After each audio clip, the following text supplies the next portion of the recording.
سلام و درود بینندگان عزیز. سرخط خبرها از رادیوی آزادی. مهاجری تاجیک را برای 100 سال از روسیه بیرون کردند. ساکنی سنگبار را برای حاج زیارت جریمه بستند. وزارت کارهای داخلی تاجیکستان از جوانان اختیاری خواست در آشکار کردن تروریستان کمک کنند.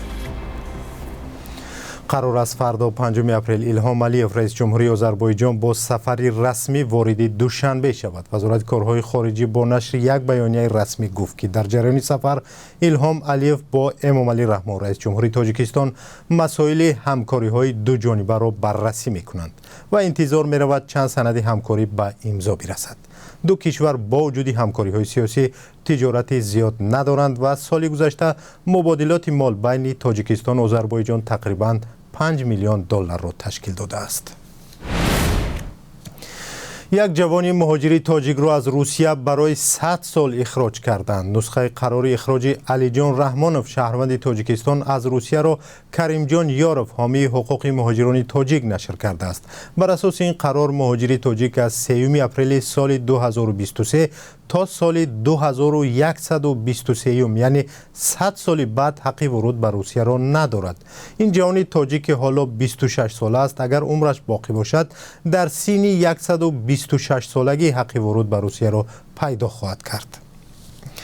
کریم جان یاروف حامی حقوق مهاجران تاجیک که با این جوان صحبت کرده است گفت علی جان را برای رعایت نکردن قاعده های اقامت در روسیه راندند. او گفت که در گذشته یک جوان دیگری تاجیک را برای 99 سال از روسیه اخراج کرده بودند ولی بار اول شاهدی یک عصر اخراج شدن مهاجر از روسیه می شود. این حامی حقوق گفت چون این تصمیم ها را دادرس های روس از عصبانیت می گیرند چون که مهاجران برای دفاع از حقوق خود پایفشاری میکنند.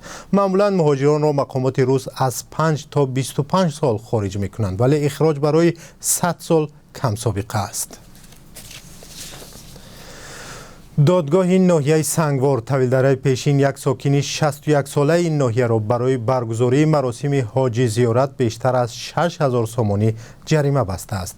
در حکم دادگاه نسبت به ساکن دهه شاه که از او فقط ابخ نام بردند و رادیو آزادی هم آن را دید آمده است که او اول ماه فوریه پس از بازگشت از زیارت مکه و مدینه در خانه‌اش معرکه آورسته و به بیشتر از 20 نفر ضیافت داده است که مخالف قانون است. دادگاه گفته است که نام برده برای این کارش بیشتر از 6000 سومانی و اندکی بیشتر از 600 دلار جریمه شد. بر اساس قانون درباره تنظیم عنعنه و جشن و مراسم در تاجیکستان برگزار کردن حاجی طلبان، حاجی زیارت و حاجی آشی قطعاً منع است. این قانونی بحث برانگیز را که چندین سال پیش قبول شده است، حامیان حقوق دخالت به حریم خصوصی و آزادی‌های بنیادی مردم در تاجیکستان می‌شمارند. محاکمه این ساکن سنگوار روز 6 مارس برگزار شده است.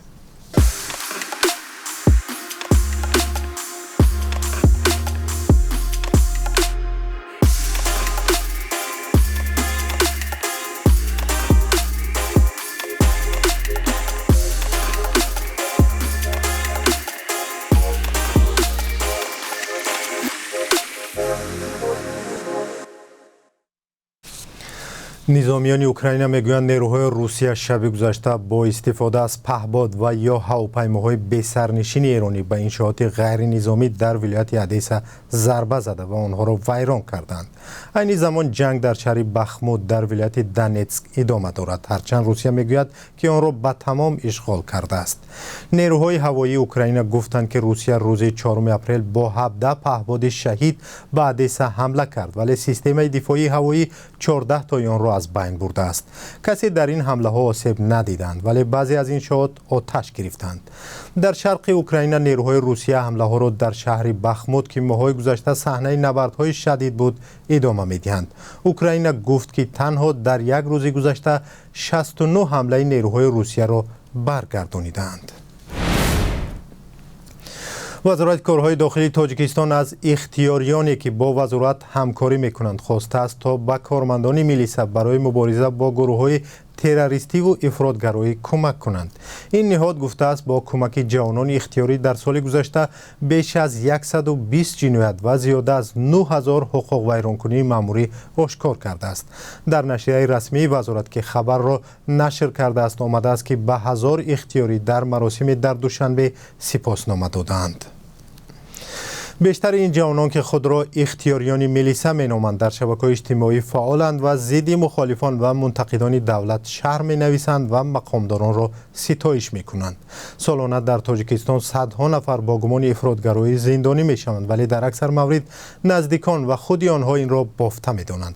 برخی را برای لایک گذاشتن زیر نوارهای مخالفین همچون افراطگرا زندان کردند که حامیان حقوق این را خلاف قانونهای خود تاجیکستان میدانند. و در پایان برنامه نگاه به قرب سامانی در برابر اسعار خارجی. بانک ملی تاجیکستان برای روز 4 اپریل قرب 1000 روبل روسی را 139 سامانی، $1 آمریکایی را 10 سامانی و 91 دیرم و 1 یورو را 11 سامانی و 89 دیرم مقرر کرده است. ممکن است پول شما را در بانک‌های تجارتی با قرب دیگری عوض کنند. برنامه به پایان رسید و شما را ساعت 16 به وقت مسکو و ساعت 18 به وقت دوشنبه در برنامه اخباری آزادی انتظاریم. خدا نگهدار.